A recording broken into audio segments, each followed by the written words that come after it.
நீங்கள் பிசாசை பார்க்குறப்ப மட்டும் நீங்கள் கூப்பிடாமலே அவன் வேலை பார்ப்பானா. ஆனால் இவர் கூப்பிட்டா கூட வேலை பார்க்க மாட்டார். என்ன ஒரு தப்பான கான்செப்ட் பாருங்கள்.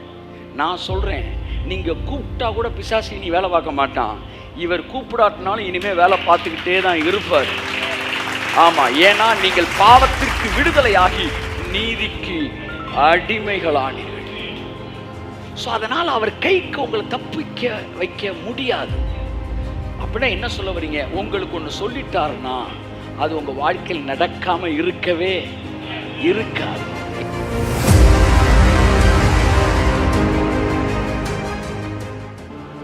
போலீஸ் கஸ்டடியில் இருக்கிற ஆட்கள் வெளியே கூட்டு போகும்போது அந்த போலீஸ்காரர் கையிலையும் அந்த கைதியின் கையிலையும் அந்த விலங்கு போட்டிருப்பாங்க. போலீஸ்காரை விட்டு கைதியும் போக முடியாது, கைதியை விட்டு போலீஸ்காரும் போக முடியாது. அப்படி ஒரு விலங்கு தான் உங்கள் கைக்கு இயேசுனார் கைக்கும் போட்டிருக்கிறார். இதோ உலகத்தின் முடிவு பரியந்தமும் சகல நாட்களிலும் நான் உன்னோடு கூட இருக்கிறேன். நான் உன்னை விட்டு விலகுவதும் இல்லை, உன்னை கைவிடுவதும் இல்லை.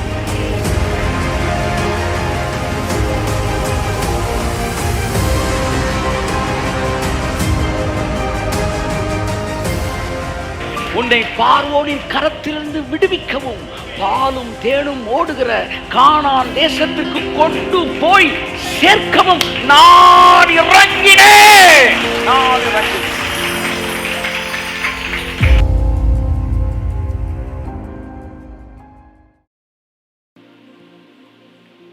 லொக்கேட் பண்ணி எந்திரிட்டார். எந்திரிச்ச உடனே அவர் பார்த்து கேட்கிறாரு, ஓய்வு நாள் அன்னைக்கு மோசே பிரமாணத்தின்படி வேலை செய்ய கூடாது.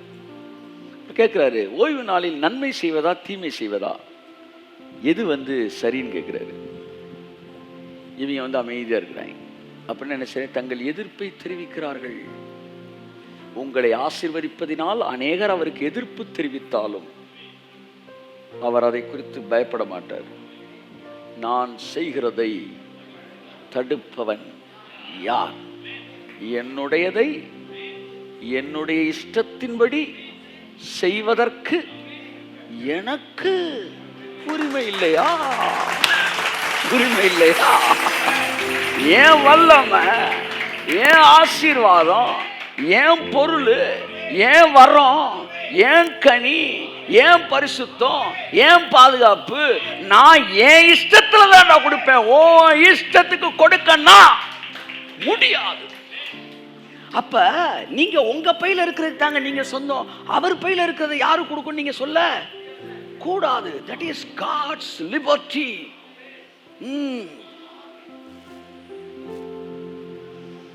அதான் ஒருத்தன் கேட்குறா, என்னப்பா வேலை இல்லாமல் இருக்கும், ஏன் எங்களுக்கு யாருமே வேலை கொடுக்கல, அதனால தெருவில் நின்றுக்கிட்டு இருக்கிறோம் அப்படின்னு.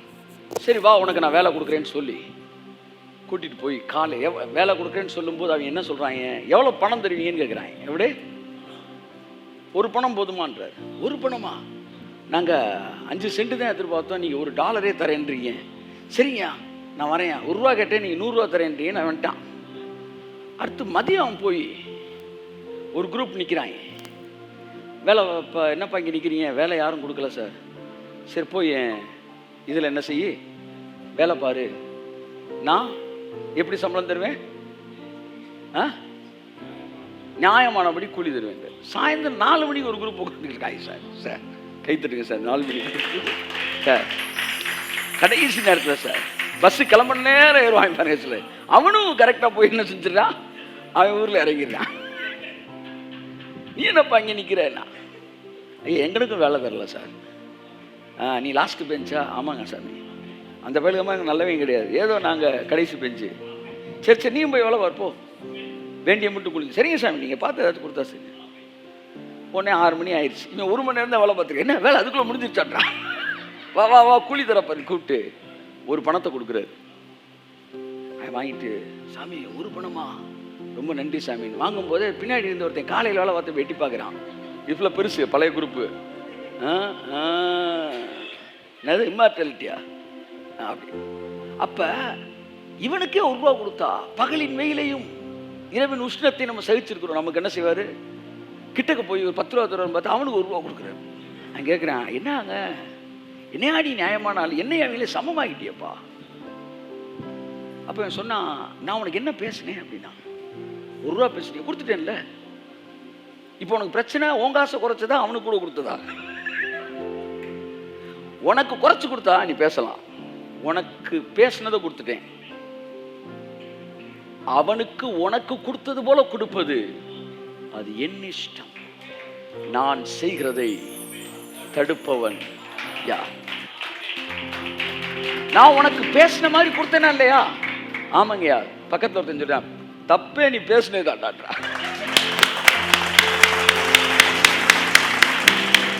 தப்பே கூலி பேசுனதுதான். என்னைக்கு ஒரு ஜெனரஸான ஒரு தலைவன்கிட்ட போய் கூலி பேசுறியோ அன்னைக்கே நீ பொன்முட்டையிற வாத்து வைத்த அறுத்துட்ட. உனக்கு ஒரு முட்டை கிடைக்கும், அவ்வளவுதான். ஆனா நீங்க பார்த்து செய்யுங்க ஆண்டவரே அப்படின்னு சொல்லியிருந்தா அவர் எப்படி கொடுத்துருப்பாரு? அவனுக்கு 1 கொடுத்தாருன்னா உனக்கு 5 கொடுத்துருப்பாருடா. தெரியாதனமா வாயை திறந்து 1 கொடு. இதனால தான் எழுதி வச்சு எனக்கு இது வேணும் அது வேணுன்றவன் எழுதுனதுதான் வாங்கலாம். எழுதாம போறவன் எல்லாத்தையும் வாங்கிக்கிறான். அவர் கேட்கிறாரு, அந்த குறைவுள்ளவனை பார்த்துட்டு, என்னப்பா அவனை சுகப்படுத்தலாமா ரைட்டா தப்பான்றாரு. எல்லாம் அமைதியா இருக்கிறாங்க. எதிர்ப்பு எதிர்ப்பு. சுத்தி பார்க்குறாரு. இப்ப இவ்வளவு பேர் முக்கியமா இல்ல பயவில்லை ஒருத்தன் முக்கியமா அப்படின்னு யோசிக்கிறாரு. நீங்களா இருந்தா என்ன முடிவு எடுத்திருப்பீங்க? சொல்லுங்க. இவன் ஒருத்தனுக்காக இவ்வளவு பேரை பயக்கணுமா? திருச்சியில் ஒரு ஊழியக்காரர் இருந்தார். அவர் மதுரையில் என் கூட்டத்துக்கு வரேன்னு சொல்லியிருந்தார். கடைசி நேரத்தில் அவரை வர வேணான்னு நிறைய எதிர்ப்பாகி போச்சு. ஆனால் அவருக்கு நல்லா தெரியும் கர்த்தர் தான் இந்த கூட்டத்துக்கு போக சொன்னாருன்னு. ஆனால் அவர் இப்படி பார்த்தாரு, இவன் சொல்கிற நியாயம்தான். ஆனால் இவ்வளோ பேர் இருக்காங்களே மதுரை பெந்தகோஸ்து ஐக்கியம்னு. அப்போ இவன் ஒருத்தனுக்காண்டி இவ்வளோ பேரை பயக்கிறதா? இவ்வளோ பேராக ஒருத்தனால் முடிவெடுத்து இந்த பெருங்கூட்டம் தான் அப்படின்னு முடிவு எடுத்துட்டார். ஆனால் அவங்க செத்தது கூட இவங்க போல, அது வேற விஷயம். ஆனால் இயேசு கிறிஸ்து மெஜாரிட்டி பார்க்க மாட்டாரு. நல்லா தெரிஞ்சுக்காங்க, இந்தியாவில் நாய் தான் மெஜாரிட்டி. ஆனால் அதுக்காக நாயை தேசிய விலங்கு என்ன செய்ய முடியாது, மாற்ற முடியாது. புலி மைனாரிட்டி, ஆமாம், ஆனால் அதுதான் தேசிய விலங்கு. ஏற்கனவே சொன்னதை மறுபடியும் போய் ஞாபகப்படுத்துறேன். இந்தியாவில் காக்கா தான் மெஜாரிட்டி, மயில் மைனாரிட்டி. ஆனால் மயில் தான் தேசிய விலங்கு. உன் எதிரிகள் மெஜாரிட்டியாக இருக்கலாம், நீ மைனாரிட்டியாக இருக்கலாம். ஆனால் தேவன் உன்னைத்தான் நேசிக்கிறார்னா உனக்காக அந்த மெஜாரிட்டியை பகைக்கிற தேவனாயவர் இருக்கிறார். என் கைக்கு உன்னை தப்புவிக்கிறவன் யார்? நீங்கள் ரட்சிக்கப்பட்டுட்டீங்கன்றதும் ஒன்று தான், அவர் கையில் மாட்டிக்கிட்டேன் அப்படின்னு நீங்கள் சொல்கிறதும் ஒன்று தான். அவர் கையில் மாட்டிக்கிட்டீங்கன்னா உங்களை ஆசீர்வதிக்காமல் விடவே மாட்டார். உங்கள் வாழ்க்கையில் வியாதியை துரத்தாமல் விடவே மாட்டார். வீட்டுக்கு போங்க, நல்லா ரிலாக்ஸாக தேங்க்ஸ் பண்ணுங்கள், கர்த்தரை ஸ்தோத்திரம் பண்ணுங்கள், நல்லா சாப்பிடுங்க. ஆண்டவர் நீ எவ்வளோ நல்லவர், நீங்கள் எனக்கு கொடுத்த வாக்கு தத்தத்தை மட்டும் தான் இனிமேல் யோசிக்க போகிறேன். ஆமாம், இனிமேல் போட்டு பிரச்சனையை பற்றிலாம் இந்த கவலை எனக்கு தேவையில்லை. ஏன்னா நீங்கள் சொல்லிட்டீங்களா ஆண்டவரே, நீங்கள் சொல்லிட்டீங்கன்னா அதை செய்யாமல் விடவே மாட்டீங்க. நீங்கள் செய்கிறத அவன் தடுத்துருவானோ இவன் தடுத்துருவானோ, எவன்டா தடுக்க முடியும்? நான் வாழ்க்கையில் செய்கிறத, நான் செய்கிறதை தடுப்பவன் யார்? எத்தனை பேர் கையில் ஃபோன் லிஸ்ட்டை கையில் வச்சுக்கிட்டு ஒவ்வொருத்தனுக்கா ஃபோனை போட்டு பேசியிருக்கிறாங்க. அதுக்கப்புறம் தான் கொடுக்காதவங்களாம் கொடுக்க ஆரம்பிச்சுட்டாங்க. சும்மா கிடந்த சங்கர் தூதிட்டாங்க. ஸோ உங்கள் வாழ்க்கையோட உயிர், எதிர்காலம், இது எல்லாம் எதிரிகள் கையிலையோ பிசாசு கையிலையோ இல்லை. என்னைக்கு இயேசுவே ஆண்டவன் சொல்லிட்டீங்களோ இனிமே உங்க எதிர்காலம் ஒரே ஒருத்தர் கையில தான் இருக்கு. அது கர்த்தராகிய இயேசு கிறிஸ்துவின் கரத்துல இருக்கு.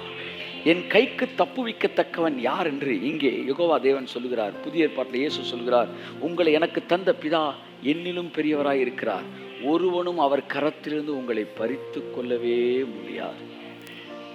அவருடைய கரத்தில் நீங்க பாதுகாப்பா இருக்கிறீங்க. உங்க வாழ்க்கையில் நடக்கிற எல்லாம் தானா நடக்கும். மறுபடியும் ரெஸ்ட்டுக்குள்ள வாங்க. எல்லாம் சொல்லுங்க, சொல்லுங்க, மறுபடியும் ரெஸ்ட்டுக்குள்ள வாங்க. ஆமா, இந்த செய்தியோட தலைப்பு என்ன?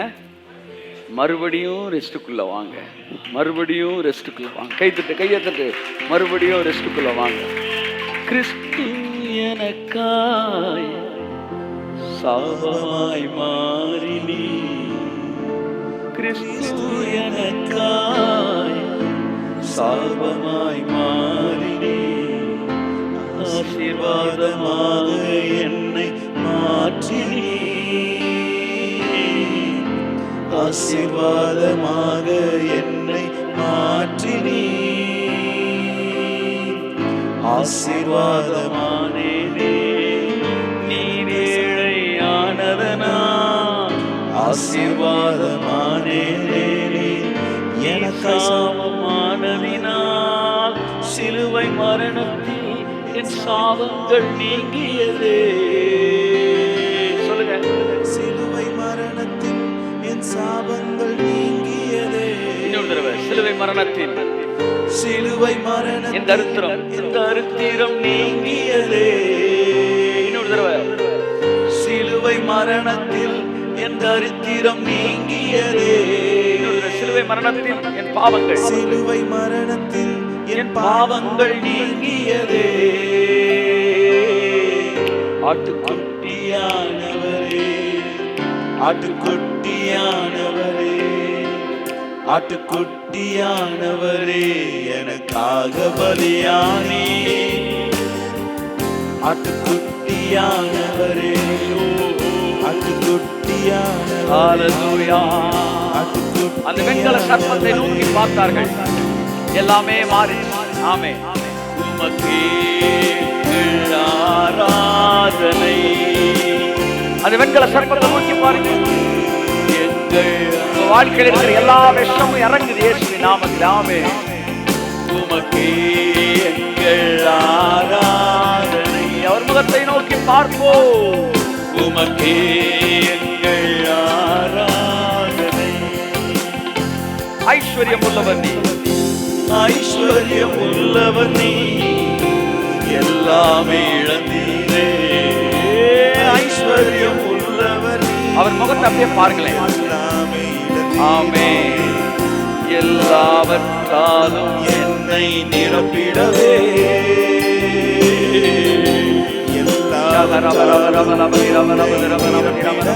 அப்படியே பிரசனத்துக்குள்ள கடந்து வாருங்கள். செல்வந்தனாயானேனே நீ ஏழையானதனா. நீரேழ்மையானதனா. சிலுவை மரணத்தில் என் தரித்திரம் நீங்கியதே. எல்லாரும் வாயை திறந்து. சிலுவை மரணத்தில் என் தரித்திரம் நீங்கினதே. ஒரே ஒரு ஸ்டான்ஸா பாடுவேன். இப்ப நீங்க செய்ய வேண்டியதெல்லாம் இஸ்ரவேல் ஜனங்கள் அப்படியே அந்த வெண்கல சர்ப்பத்தை நோக்கி பார்த்த மாதிரி நீங்க அப்படியே பார்க்க போறீங்க. அவங்க பார்க்கும் போதே பைபிள் சொல்லுது, அவங்க சரீரத்துல விஷமெல்லாம் இறங்குச்சாங்க. அப்படியே நம்ம பார்க்க நம்ம வாழ்க்கையில் இருக்க தரித்திரம் இறங்கிரும், வியாதி இறங்கணும். சொல்றேன், வியாதி சுகமாகும். வாழ்க்கையில் இருக்கிற பில்லி சூனியங்கள் கரைந்து போகும். உங்களுக்கு எதிராக எதிரிகள் வைத்திருந்த திட்டங்கள் எல்லாம் நொறுங்கி போகும். ஒரே ஒரு ஸ்டான்ஸா பாடுவோம் நம்ம எல்லாரும். ஆமென், ஆமென். எல்லாரும் அந்த முகத்தை நோக்கி பார்ப்போம். பரிசுத்தம் உள்ளவர் நீ, பாவமாய் மாற்றப்பட்டி. பரிசுத்தம் உள்ளவர் நீ, பாவமாய் மாற்றப்பட்டி. நீதிமானாக என்னை மாற்றி, நீதிமானாக என்னை மாற்றி. கிருபையாய் இலவசமாய் நீதிமானானே. கிருபையாய் இலவசமாய் நீதிமானானே. சிலுவை மரணத்தில் என் பாவங்கள் நீங்கியதே. சிலுவை மரணத்தில் என் பாவங்கள் நீங்கியதே. எழுந்து நின்று ஜெபித்து முடிப்போம். ஆமென். ஆட்டுக்குட்டியானவரே, ஆட்டுக்குட்டியானவரே. Come back to the rest. மறுபடியும் விளைப்பாறுதலுக்குள் கடந்து வாருங்கள். ஆமென், ஆமென், ஆமென், ஆமென். ஆட்டுக்குட்டியானவரே, ஆட்டுக்குட்டியானவரே, ஆட்டுக்குட்டியானவரே. எப்படி உட்கார்ந்து உங்களுக்கு வர்ஷிப் பண்ண உங்களுக்கு கம்ஃபர்ட்டா இருக்கு அப்படி நீங்க பண்ணுங்க. ஆமென். உமக்கே எங்கள் ஆராதனை. உமக்கே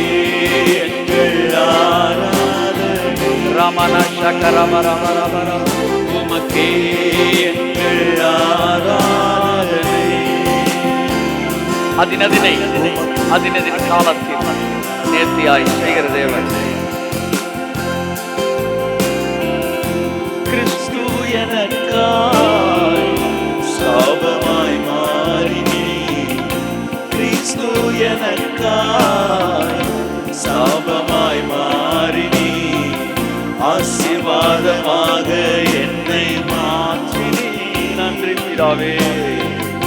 ஆசீர்வாதமாக அவருடைய பிரசன்னம் அநேகரை நிரப்பிக் கொண்டிருக்கிறது. S Lord. ஆசீர்வாதமானேனே நீ எனக்கு சாபமானதனால், ஆசீர்வாதமானே எனக்கு சாபமானதனால், சிலுவை மரணத்தில் என் சாபங்கள் நீங்கியதே, சிலுவை மரணத்தில் என் சாபங்கள் நீங்கினதே, வியாதிகள் விலகுகிறது. ஆட்டுக்குட்டியானவரே, அவரை நோக்கி பாருங்க, விஷமெல்லாம் இறங்கட்டும். அவரை பார்க்க பார்க்க பார்க்க உங்க வாழ்க்கையில் இருக்கிற விஷமெல்லாம் இறங்குது. ஆமென். நீங்க வெளியே போகும்போதே உங்க முகம் பிரகாசிக்கிறத மற்றவர்கள் பார்க்க போகிறார்கள். ஆமென். உமக்கே எங்கள் ஆராதனை.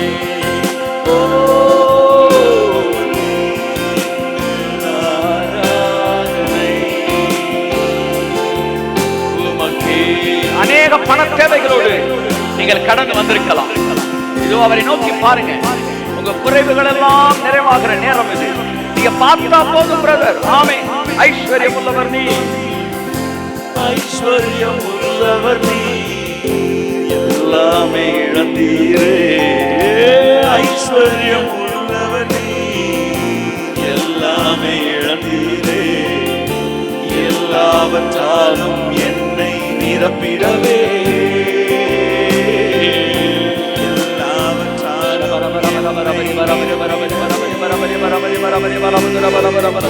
செல்வந்தனாயானே நீரேவையானதனால், செல்வந்தனாயானே நீரேவையானதனால், சிலுவை மரணத்தில் என் தரித்திரம் நீங்கியதே. சிலுவை மரணத்தில் நீங்கள் திரும்பி செல்லும் போது உங்களுக்கான ஆசீர்வாத கதவுகள் திறந்திருக்கிறது நீங்கள் பார்ப்பீர்கள். நீங்கள் எதிர்பாராத பண வரவுகள் உங்கள் வாழ்க்கையில் வருகிறது நீங்கள் பார்ப்பீர்கள். உங்கள் சரீரத்தில் இருந்த வியாதிகள் மறைந்திருப்பதை நீங்கள் பார்க்கிறீர்கள். உங்கள் சரீரத்தில் நோய் கிருமிகள் அழிந்திருப்பதை நீங்கள் பார்ப்பீர்கள். அவரை நோக்கி பார்த்த முகங்கள் ஒன்றும் வெட்கப்பட்டு போனதில்லை, அவைகள் பிரகாசம் அடைந்தது. உன்னுடைய முகம் பிரகாசம் அடையும். கர்த்தருடைய ஆவியானவர் சொல்லுகிறார், முகத்தை நான் பிரகாசிக்க பண்ணுவேன்.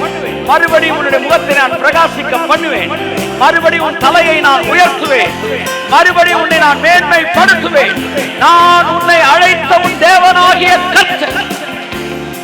என் கைக்கு தப்புவிக்கத்தக்கவன் யார்? நான் செய்கிறதை தடுக்கிறவன் யார்? கரங்களை தட்டி கர்த்தருக்கு நன்றி சொல்லுவோம்.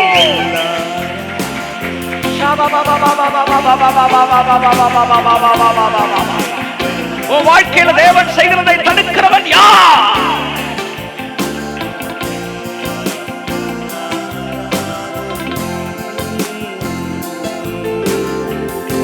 ஐஸ்வர்யம் உள்ளவன் எல்லாமே இழந்தீரே.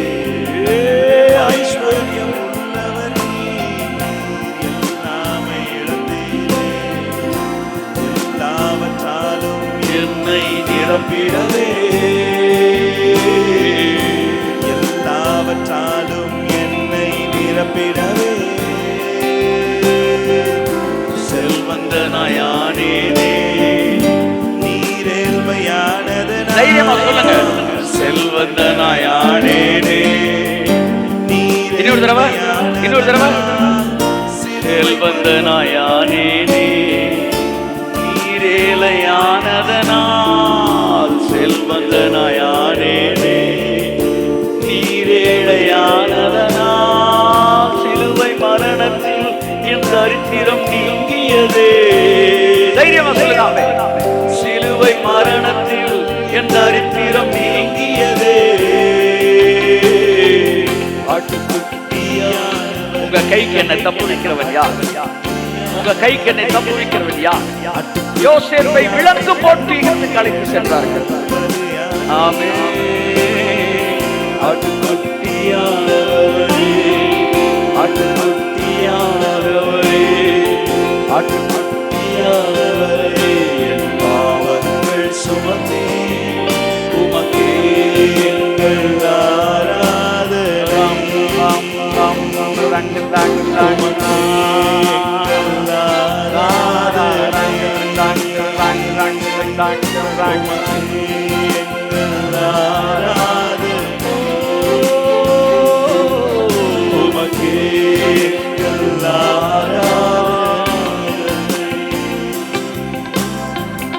யோசேப்பின் கரத்தில் ஒரு விலங்கு போடப்பட்டது. அந்த விலங்கு ஆசீர்வாத விலங்கு. அப்படித்தான் உன் கையில ஒரு விலங்கு போடப்பட்டிருக்கு, ரட்சிப்பு என்கிற விலங்கு.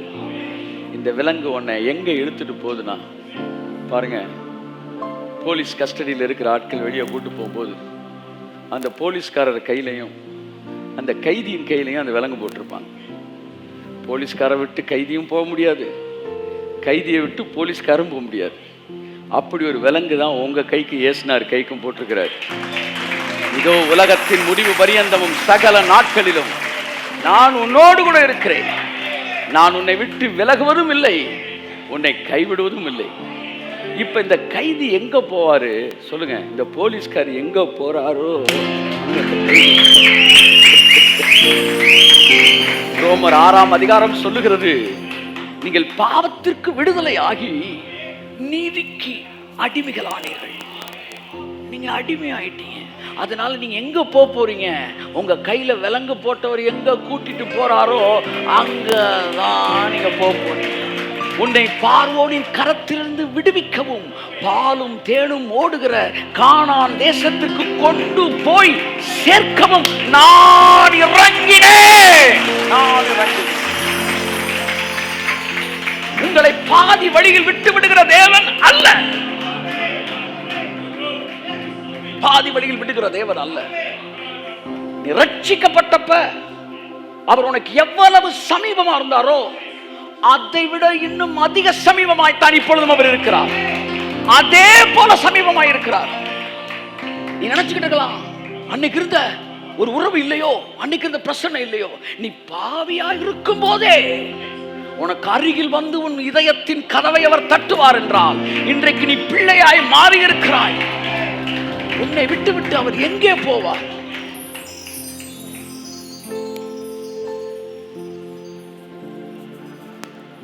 உன் வாழ்க்கையில் நீ ரட்சிக்கப்பட்ட போது என்ன தீர்க்க தரிசனம் எல்லாம் சொன்னாரோ, என்ன வாக்கு தத்தம் எல்லாம் சொன்னாரோ அதை நீ மறந்துடலாம். ஆனா உன்னை அழைத்த தேவன் ஒருபோதும் மறக்கிற தேவன் அல்ல. அவர் தம்முடைய நல்வார்த்தைகளில் ஒன்றையும் கீழே விழவிட மாட்டார். பொறுத்திருந்து பார், அப்பொழுது நான் கர்த்தர் என்றும் என் வார்த்தைகள் மாறாது என்பதையும் நீ அறிந்து கொள்வாய். நீ அறிந்து கொள்வாய். அன்பின் பரலோக பிதாவே, உம்முடைய கைக்கண்ணை தப்புவிக்கத்தக்கவன் யார்? நீ செய்கிறதை தடுப்பவன் யார்? Thank you Lord. எந்த மனுஷன் அதை தடுக்க முடியாது, எந்த எதிரியும் அதை தடுக்க முடியாது. என் வாழ்க்கையில் நீங்க வச்சிருக்க ஆசீர்வாதத்தில் ஒரு செருப்பு வார கூட என் எதிரி திருட முடியாது. ஆமென். ஒரு செருப்பின் வாரையாகிலும் நான் இழந்து போவதில்லை. இயேசு கிறிஸ்துவின் நாமத்தினாலே ரத்தம் தெளிக்கப்பட்டிருக்க நான் ஆண்டு உங்க பிள்ளைகளை ஆசீர்வதித்து அனுப்புகிறேன். இவர்கள் திரும்பி செல்லும் போது ஒரு செக்யூர் மைண்ட் செட்ல போகட்டும். ஆசீர்வாத விலங்கு இவர்களுக்கு போடப்பட்டிருக்கிறது. எஸ், இவர்கள் பாதைகள் நெய்யாய் பொழியும். வாழ்க்கையின் எதிர்மறையானது பயப்படாத மகனே மகளே. சில விதமான பணியை நீ பார்த்துக்கிட்டு இருக்கிற, அந்த மிஸ்ட் நீ பார்த்துக்கிட்டு இருக்கிற, அது எல்லாம் மறைஞ்சிரும். உனக்கு என்ன வாக்கு பண்ணாரோ அது எல்லாம் வெளியே தெரிய ஆரம்பிக்கும். சில நேரம் மலைவாழ் பிரதேசத்தில் நீ நிற்கும்போது பாருங்களேன், நிற்கிற இடத்த சுற்றி வெறும் வெள்ளையாக தான் தெரியும். ஒன்றுமே இல்லையோ அப்படின்னு நினைப்பீங்க. கொஞ்ச நேரத்தை விலகின உடனே அழகான நீர்வீழ்ச்சி தெரியும் பாருங்க, அழகான இயற்கை தெரியும் பாருங்க. அப்படித்தான் இந்த புகையெல்லாம் விலகும் போது உன் வாழ்க்கையில தேவன் சொன்ன வாக்குத்தத்தங்கள் வெளிவருவதை காண்பார். அவன் பொறுமையாய் காத்திருந்து வாக்குத்தத்தம் பண்ணப்பட்டதை பெற்றுக்கொண்டான். நீயும் நானும் ஆபிரகாமின் சந்ததியாய் இருக்கிறோம், நாமும் பெற்றுக்கொள்வோம். ஆமென் சொல்லுங்க. இயேசு கிறிஸ்துவின் நாமத்தில் ஆசீர்வதித்து அனுப்புகிறேன். ஜீவன நல்ல